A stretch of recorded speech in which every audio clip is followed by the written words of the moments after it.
Right, so Yeah. we've come over to the Kawasaki stand after a really successful Ninja 125 video. You're like an influencer now, aren't you? I am a full-on influencer. Really successful video, and there's been a lot of interest in the Kawasaki since. So we've come over to the Kawasaki stand to have a look at some of the new models, and Craig here is going to show us. There's no one better than Craig to show us around the new models. So No pressure. no pressure. No pressure. So these three are the new EV vehicles. We've got a mixture here actually. So the one in the middle is the hybrid, and I'll talk about that last. But on the either side are the electric bikes. So wind back the clock 12 months, we had pre-production versions of the electric, and we had a prototype version of the hybrids on the stand. But the EV bikes now, they're kind of like the equivalent of a 125, but I suppose the kudos part for us is it's Japanese build quality. Yeah. And we've kind of put our money where our mouth is. So we've launched those with a 5-year warranty. Yeah. So we're over-engineered from the beginning. Oh, 100%. And when you ride them, I was quite lucky. I went out to Japan in end of June, start of July time. It's baking hot. It was like 33 degrees, like 90% humidity. You know, you were was there with my Paint Nation helmet. The Japanese loved it. Did they? Yeah. The newer one or the? I wore the one with the half Japan flag, half Union Jack. Oh yeah. No, they were peaking with it. Awesome. So went out there, we're riding there, and I suppose that the key bit is we rode it against a lot of competitors of electric two-wheel products, and that's what you can call it, because what these are electric motorbikes. Yeah. So it feels and it handles like a motorbike. It doesn't feel like a BMX with an electric motor in it, so it still handles properly. They're the equivalent of a 125, so you know it's what would that be in mile an hour, so 50, 60, 70 mile an hour. Realistically, 60s is what you're going to get out of this. Yeah. But you're not buying one of these to go and sit on a dual carriageway at 60 mile an hour. You're buying one of these to scoot into town, if you like, so shoot into town, whether that be London or city, because what we're seeing in the UK is the start of what's happened in some European countries. Yeah. Look at Paris now. Unless you're going in on electric, you're getting charged an absolute fortune to park. Is that across Europe then? Is that already a thing? It's starting to spread. Paris is the first one that's got particularly draconian with it, yeah. Right, okay. Which is probably why there's been a load of riots in France. Because they don't mess around over no, there. yeah. They love a good riot, or a protest, shall we say. Yeah. So although it's 125, with it being electric, does it have more torque than what a conventional 125 would have? It's interesting actually, because when that snap initial punch off the line is real strong, and what we've got with it, we have an e-boost button, so it's you can kind of describe it as like a turbo button. Right, okay. So you ride it normally, and on your handlebar you've literally got an e-boost button that you hit it and it throws in a load more power. So for instance, if you were like sat at the edge of a 5-lane roundabout and you've got to get across 5 lanes to get round it to turn right, you need some go straight away. Boost, yeah. So you'd sit there with that, hold the button, and if you do crack the throttle, believe it or not, it does a tiny little wheelie. Yeah. Because that's what the thing with electric vehicles is, the torque, isn't it? The boost off the torque. Yeah.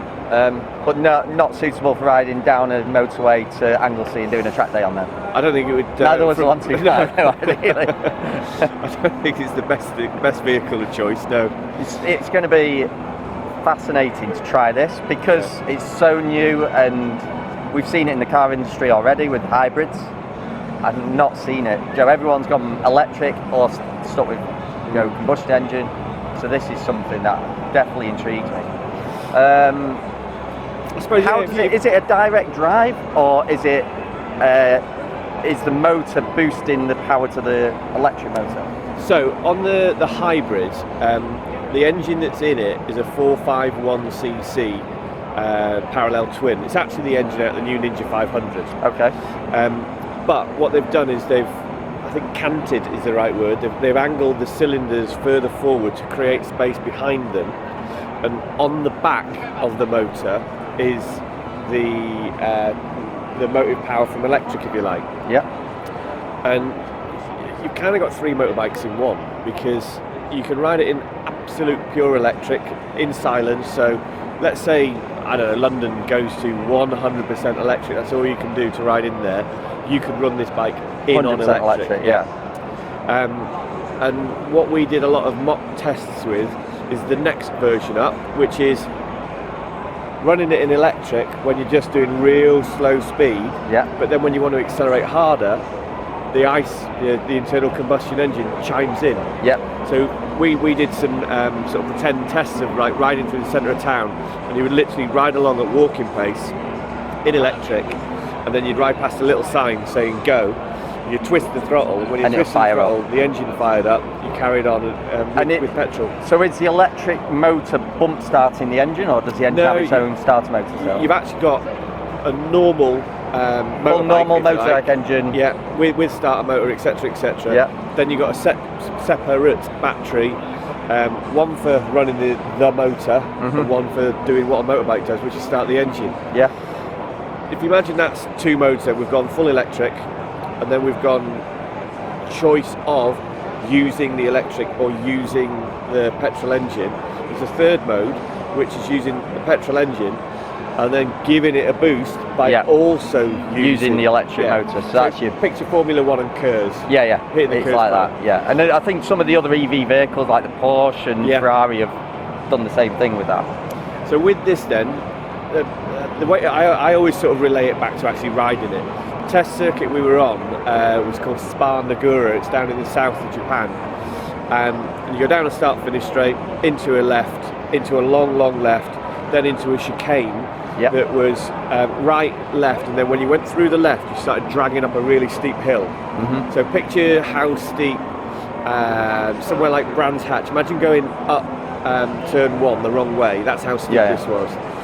And if you did 2 or 3 laps only using the petrol engine, you got used to what that felt like. Once you got used to what it felt like, you then got to the bottom of the hill, cracked the throttle, hit the boost button, and it gives you a proper boost. Shot up the hill. Yeah. And that's the torque of the electric motor pushing as well, isn't it? So yeah, no, it's good. It's really cool to ride. To see what they're like. So what is this the most exciting of the launches, like the EV vehicle here? Or? I suppose it's the most different and interesting, if you like. But as far as excitement, we've kind of got a few different bits.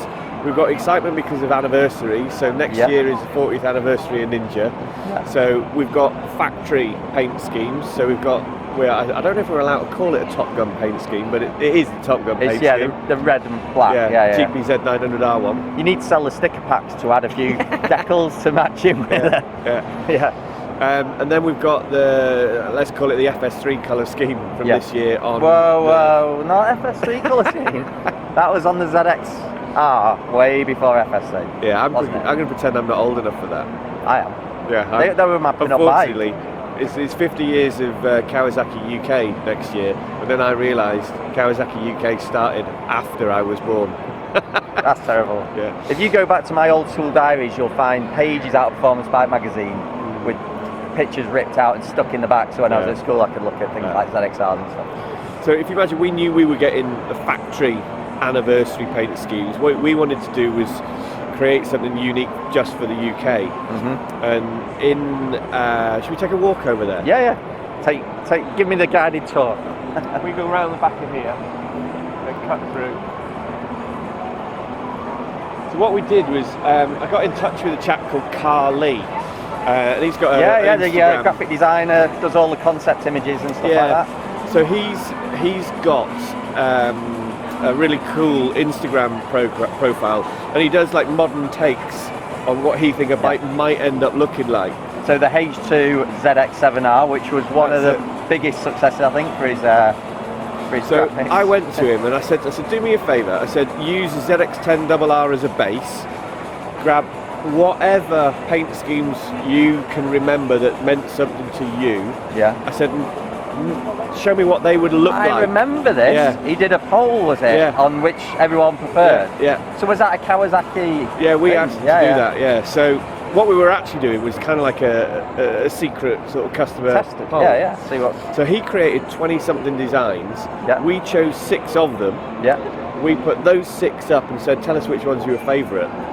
The top three were these three, and by absolute fluke, they're based on the same style of paint scheme. That one there was the number one chosen, followed by the purple, followed by the Kawasaki France scheme. Yeah. Which was the exact order I would have picked as well. Is it? Yeah, I voted for that one. Well, and here's the thing, when we've now made them, everyone's gone wild for this purple. Yeah. It's absolutely, I mean, we're in fake lighting here, but when we had that down at the office before we came here, and you saw it in natural light, it's just stunning. So the guys at Spray Bay over in Immingham, spoke with Luke there, and he's mustard. He's just done an absolutely gorgeous job. I mean, when they painted the wheels, the attention to detail is amazing. Yeah. Replaced the Marchesini logo on them. He's done everything. So we're only going to make 40 of these. Yeah. And the original plan was 45 of them, and I was going to go 15, 15, 15. Yeah. When I saw them in the flesh, I went, I'm worried that more people are going to want one than the other. Yeah. So definitely. what we're now doing, 40 years anniversary, so just 40 bikes. We're going to paint them in these schemes, but the customer says, I want one of those 40, and I want it in that colour, or I want it in that colour. So we, not that we're going to, you could end up with 40 of one colour. Yeah. So far, looking at the orders that literally, we got an order by a guy. The covers came off, and this guy literally came straight over, and he went. He wanted the Kawasaki France one. He says, right, I'll have that, and he's getting that from Chris Walker Kawasaki. He had a Stalker replica, as he called it, that he bought off Chris a couple of years ago, and he went, no, I'm having that. So the first order literally came in, I reckon, 4 minutes after we unveiled them. Yeah. Well, I think you might, like you say, you might be surprised how many people go for the purple. Yeah. Because it does look stunning. So let's go across and have a look at the other ninjas that have been grabbing some attention. Across here.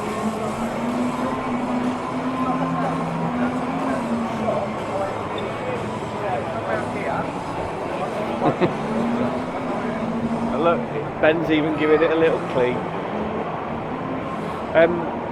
So a couple of bikes here that have returned to the lineup. The stable. Like. Yeah. So I'll talk about this one first. So ZX6R.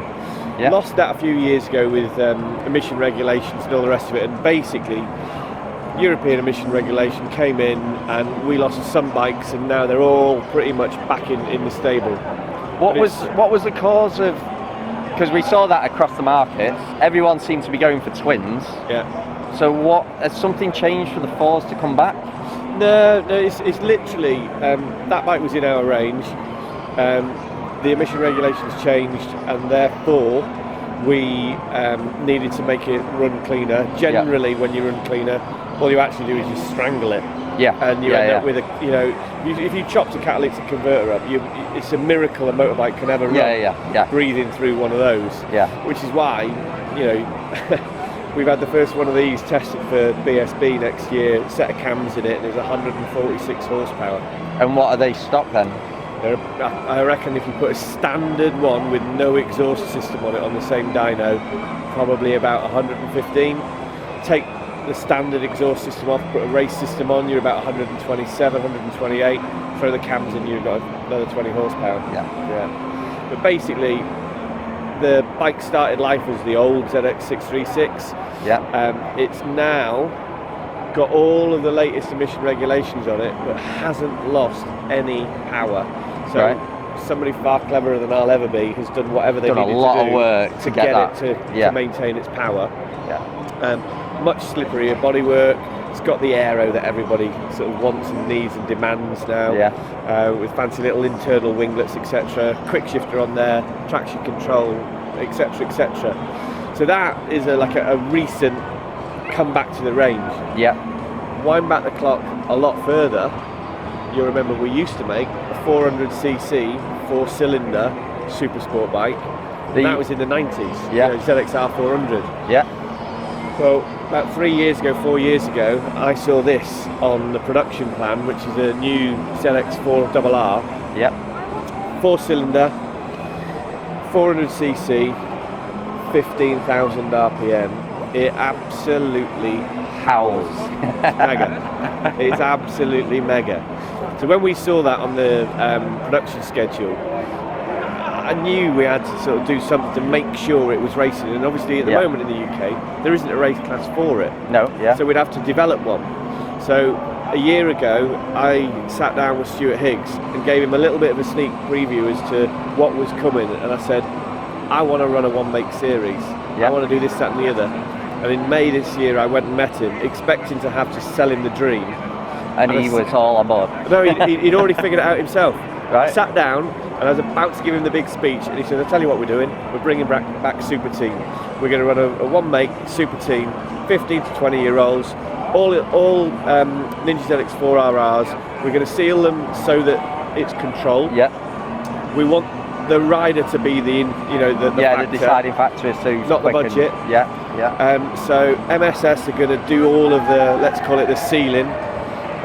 They'll run with K-Tech fork internals, they'll run with a K-Tech rear shot, they'll run with a Spark full exhaust system. They'll be around about 80 horsepower at the wheel. And if you imagine the class that they're replacing was a junior super sport class with the twins, they were probably about 48, 50 horsepower at the wheel, so a big lump forward. But for me, excuse me, the thing that's going to be cool is hearing a full grid of these literally ripping around and howling. And you could quite easily go, well, you've got the 600s, what's the difference with a 400 4? But if you look at how, like you say, the horsepower that's kicking out, if you say ZX7, my one, so stock was 113 brake, that even strangled is 115. And the ZX7 was the superbike back in 2003. So the classes and the speeds have moved on so much, you almost need something to come in at that 400 level to replace what was the 600 level, if that makes sense. The thing that's really cool about the 400, it sounds like I got the best job in the world. I got to ride that this year as well before anybody else. You have got the best job. And what was really cool with it is it's a little bit too strokey on a racetrack, in that the way the power comes in, if you are out of the power band, if you like, you notice it. So what you found yourself doing was carrying more corner speed to put yourself in the better part of the rev range. And then you get to the howly bit. And plus you're going round corners with it still singing, because you need that initial punch to get it out. No, it's cool. Really cool. And then I suppose while we're stood here, you can see what we've got on the stand. So that race series, do you want to see the race bike? We've got the race bike. Let's have a look. So this is the actual race version, if you like. So now got slippery, lightweight race bodywork. And as far as conversion, as I said before, fork internals have been changed, rear shock's been changed, full systems on it. And she's ready to rip. Thicker set of Brembo brake discs. And that's about it as far as the changes. Was it MSS who kind of did the initial kind of how it was going to be set up and the first prototype of the race bike then? Kind of, in as much as we actually sort of had to figure out what it was going to cost, so that we could really you got to factor it in, haven't you, I suppose, for the race series. So what we wanted, you see, is no barriers. I mean, racing's expensive. There is no such thing as cheap racing. No, You know, the old adage goes, how do you become a millionaire racing? Well, start with 10. Start with 10 million. But what we wanted with this, the outgoing junior super sport class, if you wanted to build a bike that was right at the very front of that class, you were doing 18 grand plus VAT. And that was starting with a bike that's give or take 6.5 grand to start with. So you were putting a lot of money to make it fast. This bike starts, give or take a penny, about 8,800, and the race version of this is give or take about 14 grand. So it's much closer. And it's a similar thing with the Super Twins and stuff, because they weren't really performance orientated. To make them fast, people were doing a lot of work changing headstocks and... If you look at the money to buy, for instance, one of Ryan Farquhar's twins, the work and the engineering that goes into that is off the phenomenal. chart. Off the chart. Yeah. But yeah, really cool bike. I've not. This is one of the rare things. I've not ridden The race version yet. Yeah. So am I too old for the Superteen Cup? Only just. Maybe we can get you in on like a press OAP pass. version. Yeah. Yeah. But no, we've done a deal with Tracker. So Tracker are going to be the series sponsor. Yeah. And clearly you're going to see a load of work with Tracker and our dealer network on the upper end stuff like Ninja H2SX and things like that. Yeah. So yeah, no, it's good. So what we did with what we have here, this is your taster into that series. Yeah. So what we've got is 4 Ninja ZX4RRs rigged up on moto trainers, and you're racing around doing a lap of Donington Park. Yeah. Now, what you need to zoom in on here, come around with me. Is this the times? These are all the times. Craig, 129.6. Unfortunately, a certain Mr. Alex Lowe's beat me. By a second? Yeah, I was gutted. I was absolutely distraught. But you've got fastest, is this public? Fastest public, 128.37. I'm not impressed with that. I'm not impressed with that. There's got to be a glitch in the matrix there. Yeah, I think we need to change that tomorrow. Yeah, it zeros every day, does it? It does, yeah. Yeah. So everybody, I don't know how we're doing it, but I think there are various prizes for the individuals. Yeah. That's mega. Yeah. So they're the main bikes for this year is the 400 and the electric. We got a load more, but I'd then just drain you. We've got a full range of 500. So we've got an Eliminator 500, Z500, Ninja 500 as well. So yeah, we've I think in total we've 9 new bikes plus 6 new anniversaries that have come out for next year. Awesome. Got one last question for you. Go on then. What was the first Ninja? Seeing as it's the anniversary of the Ninja, there must have been. It was the GPZ 900, wasn't it? Was that the first ever Ninja? I The think 900? so. That was 84, wasn't it? 1984. 84. This is a bit that's really frightening. I was born in 82. 1984 is 40 years ago. How scary is that? I know, yeah. 84 seems like 2 minutes ago. And what's classic insurance is 20 years? Something like know. that. Something like that, I think 20 years old. So, well into the classic insurance. I need to get myself a GPZ. I'm missing a GPZ, a ZX4RH, and a J. Yeah. This is my dream list. By the way, and that's me, that was a guess. I am not the Ninja expert, so if that isn't the right one, get ready for the comments. Yeah. Keyboard warriors. Yeah. No, I think you're right. I think it was GPZ. I've got a funny feeling though. Was it in America? It was the Ninja first before we had. I think we just had the GPZ, and then called it Ninja, and then Yeah. So the other question that you usually start an argument with is: did Tom Cruise ride a GPZ or did he ride the 750 Turbo? And I don't know the answer, so I'm not getting involved. So loads of people reckon it was the 750 Turbo, and loads of people reckon it was the 900. So that might be a whole new video. Yeah. Like finding out which one it actually was and debunking the myths. Well, that's awesome. Thanks for showing us around. No worries. I'm going to do a bit of zooming around, get some good shots, and then that's us. Cool. Awesome. Cheers. Craig. Thank you.